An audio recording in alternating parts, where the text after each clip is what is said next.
It was a busy Tuesday afternoon at Thompson Motors, a mid-sized car dealership nestled in the heart of California. The showroom buzzed with activity as sales associates darted between customers, their polished smiles and persuasive pitches filling the air. The new manager, Greg, stood near his office, his sharp eyes scanning the floor like a hawk. Greg had been brought in 2 months ago to shake things up. Sales were down, morale was shaky, and the owner wanted results. Then a man walked through the doors. He was tall and wiry, wearing a faded leather jacket and a well-worn cowboy hat. His boots clacked against the showroom floor, leaving faint traces of dust in their wake. Greg noticed immediately. The man didn't fit the usual clientele, who typically strolled in wearing designer clothes and flashing expensive watches. No, this guy looked more like he belonged in a roadside diner than a car dealership. Greg sighed and straightened his tie. He didn't have time for drifters or window shoppers. Still, protocol demanded courtesy, so he approached the man with a forced smile. "Good afternoon, sir," Greg said, his voice edged with impatience. "Looking for something in particular?" The man tilted his head, his piercing blue eyes scanning the room before meeting Greg's. "Just browsing," he said, his voice calm but gravelly, like the low rumble of an old engine. Greg frowned. Browsers didn't help the bottom line. He crossed his arms, trying to assert his authority. "We're pretty busy today. If you're not serious about buying, I'd suggest coming back another time." The man raised an eyebrow, but he didn't respond. Instead, he wandered toward a sleek black SUV on display. He ran his fingers along the hood, his expression unreadable. Greg followed, his irritation mounting. "That's one of our top models," Greg said, his tone sharpening.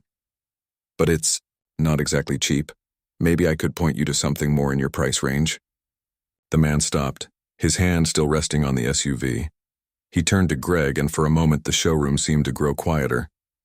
"And what do you know about my price range?" he asked, his voice steady but carrying an unmistakable weight. Greg felt a flicker of unease but pushed it aside. "Look, we get all kinds of people in here," he said, his words coming out faster now. "But I have a business to run, so unless you're ready to talk numbers, I'll have to ask you to leave." The man's gaze lingered on Greg for a long moment. Then without a word he turned and walked toward the exit, his boots echoing in the silence. Greg watched him go, relieved to have avoided wasting more time. Not 5 minutes later, a black sedan pulled up outside and a man in a tailored suit stepped out. It was Mr. Harris, the dealership's regional director. Greg straightened his posture and walked briskly toward him, ready to report on the day's progress. But before he could speak, Harris gestured toward the door. "Where's Mr. Eastwood?" he asked, his tone urgent. Greg blinked, confused. "Who?" "Clint Eastwood," Harris said, his voice rising. "The new owner. He told me he'd be dropping by today." Greg's stomach dropped. The man in the cowboy hat, the one he'd just kicked out.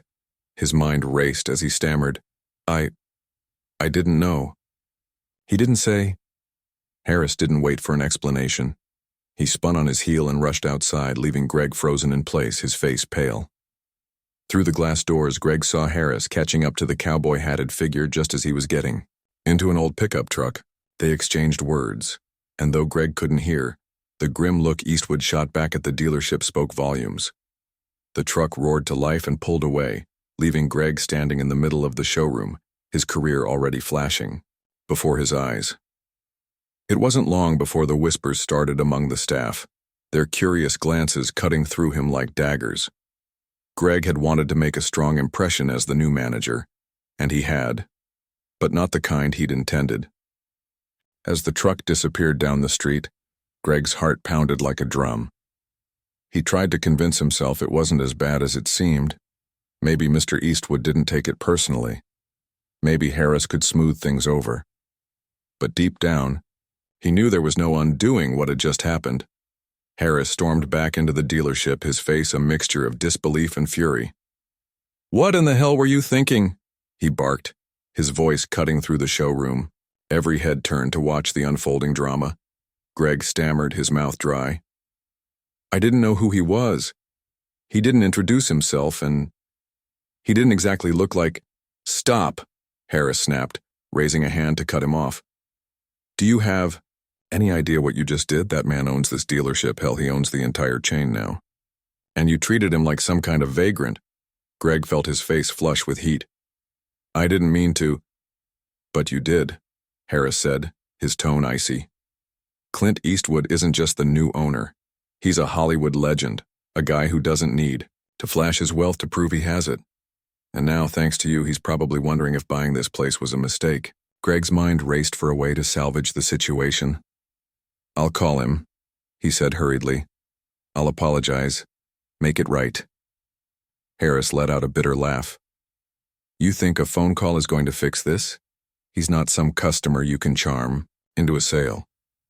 You humiliated him, Greg. And if he decides you're not fit to manage this place, guess what? You're done. The weight of Harris's words hit Greg like a truck. He glanced around the room, catching the judgmental stares of the staff. They weren't just watching. They were waiting.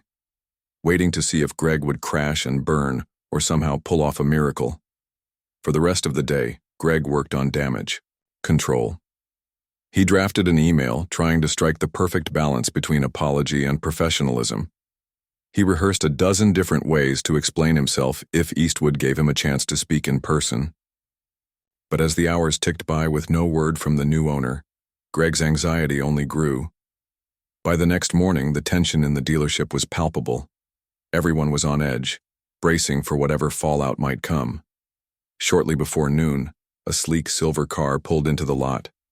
Clint Eastwood stepped out, his expression unreadable beneath the brim of his cowboy hat. The room seemed to hold its breath as Eastwood walked through the doors. Greg approached him, his palms sweaty, his heart hammering in his chest. Mr. Eastwood, he began, his voice trembling slightly. I want to sincerely apologize for how I treated you yesterday. I didn't realize who you were, and I let my assumptions get the better of me. It was unprofessional, and I deeply regret it. Eastwood looked at Greg for a long moment, his face stoic. Then, to Greg's surprise, the corners of his mouth twitched upward in what might have been a smile or a smirk. You've got guts, Eastwood said finally. I'll give you that. Greg exhaled, though he wasn't sure if it was relief or fear. Thank you, sir. I promise it won't happen again. Eastwood nodded, his gaze sweeping the room. I'm not here to fire anyone, he said, loud enough for the whole dealership to hear. But I am here to make some changes. This place needs to remember what matters most. Respect. Respect for the customers, respect for the staff, and respect for the guy who just walked in off the street. Got it? A chorus of yes, sir, rippled through the room. Eastwood gave a small nod and turned back to Greg. You've got a second chance. Don't waste it. With that, he walked away, leaving Greg standing there, equal parts relieved and humbled. The staff looked at him with a mixture of curiosity and approval, as if wondering whether Greg would rise to the challenge or crumble under the pressure. Greg straightened his tie and took a deep breath. He'd been given another shot, and he wasn't about to let it slip through his fingers. If Clint Eastwood could forgive him, he figured, maybe he could prove he was worth forgiving. As the door closed behind Clint Eastwood, the room buzzed with quiet murmurs. Some of the staff were clearly impressed that Greg still had a job, while others seemed skeptical about how long that would last. Greg, on the other hand, felt like he had been handed a lifeline, albeit one with a frayed rope. His pulse was still racing, but one thing was clear. He needed to change. Fast. For the rest of the day, Greg threw himself into his work with a level of focus and humility that even he hadn't realized he was capable of. He began by walking the floor, talking to his team individually, something he rarely did before. He asked for their honest feedback, not just about him but about what they thought could improve the dealership. At first, most were cautious, unsure if this was a sincere gesture or just damage control. But as the hours passed, Greg's tone and demeanor started to convince them that maybe he really did mean it. By the end of the week, Greg had implemented a few small but meaningful changes. He swapped the rigid, sales-driven morning meetings for team discussions, where everyone had a chance to share their insights. He encouraged the staff to treat every customer like a VIP, whether they were wearing a suit or a dusty leather jacket. Most importantly, he worked on changing his own attitude, listening more, assuming less, and treating every interaction as an opportunity to learn, rather than a hurdle to overcome. The changes didn't go unnoticed. One afternoon, about a month later, Eastwood returned. This time, he wasn't dressed quite as ruggedly, still casual, but the kind of casual that made people double-take and whisper, "Is that Clint Eastwood?" He wandered the showroom with a quiet but perceptive gaze, observing how the team interacted, with customers and each other. Greg noticed him almost immediately, and though his nerves flared, he kept his composure. After about 20 minutes, Eastwood called Greg over. "Looks like you've been busy," he said, his voice as measured as ever. Greg nodded. "I have, sir. I realized I had a lot to fix, not just the dealership but myself. I hope it shows." Eastwood tilted his head slightly, as if weighing Greg's words. "It does, but tell me this. Why'd it take you screwing up to figure that out?" Greg hesitated, the weight of the question sinking in. Finally, he answered honestly. "I guess I thought I had it all figured out. But when I messed up, when I disrespected you, I realized I wasn't as sharp as I thought. It was a wake-up call, and honestly, it's probably the best thing that could have happened to me." Eastwood gave a small chuckle, a sound as rare as it was reassuring. "Well, Greg, you're lucky most people don't get second chances. Seems like you're making good on yours." He gestured toward the showroom. "I can see it in the way your team's working. Feels like a different place than when I first walked in." Greg smiled, genuinely this time. "Thank you, sir.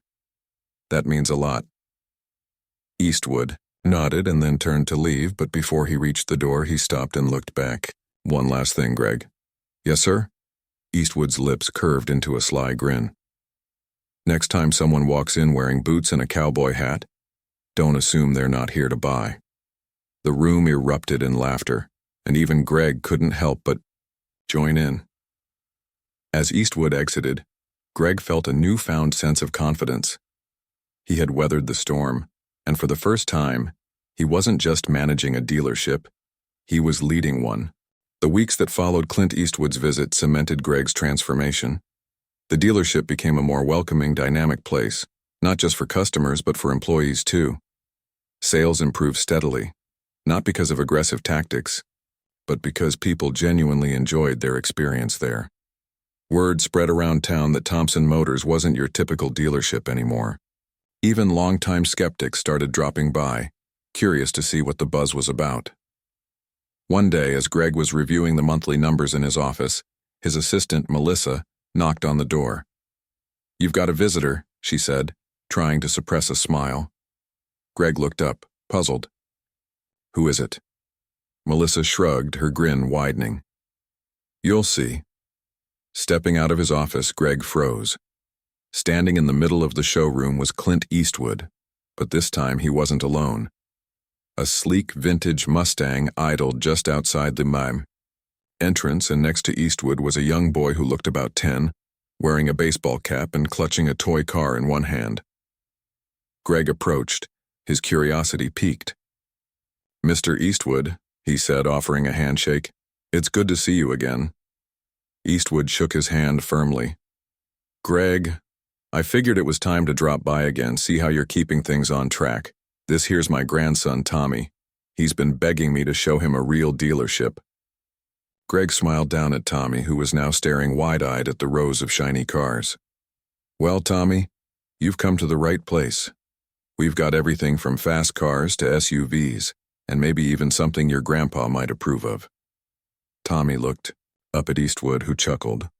"Don't let him fool you, Greg. This kid's got opinions about cars already." Greg crouched down to Tommy's level. "Tell you what, how about we give you a private tour? You can even sit in some of the cars and see which one's your favorite." Tommy's face lit up. "Really?" "Really," Greg said, motioning for Melissa. "Melissa, can you grab the keys to the showroom models?" "On it," she said, dashing off. For the next hour, Greg personally guided Tommy and Eastwood around the dealership, showing off everything from muscle cars to luxury sedans. Tommy climbed into each one with the excitement only a kid could muster, pretending to steer and making engine noises. Eastwood watched quietly, his expression softening every time his grandson laughed or smiled. Eventually, they ended up back at the entrance, where the vintage Mustang still gleamed under the sunlight. Tommy had picked his favorite car, a bright red convertible, and was still talking about it as Greg handed him a small keychain shaped like a car. "Just a little something to remember your visit," Greg said. Tommy beamed. "Thanks, Mr. Gregg." Eastwood stepped forward, his voice low but warm. "You've done good here, Greg. Better than I expected, honestly." Greg felt a surge of pride. "Thank you, sir. That means a lot." Eastwood nodded toward the busy showroom, where customers were chatting with sales associates and browsing cars. "This place has heart now, don't lose that. It's the difference between just selling cars and building something people care about." Greg nodded. "I won't, sir. I've learned my lesson." Eastwood gave him one last lingering look, the kind that carried more weight than any words. Then he tipped his hat, took Tommy's hand, and walked back to the Mustang. As they drove off, Tommy waved enthusiastically from the passenger seat. Greg stood at the entrance, watching until the car disappeared down the road. For the first time, in a long time, he felt like he was exactly where he was meant to be. And as he turned back toward the busy showroom, he realized something. Clint Eastwood hadn't just changed his career, he'd changed his life.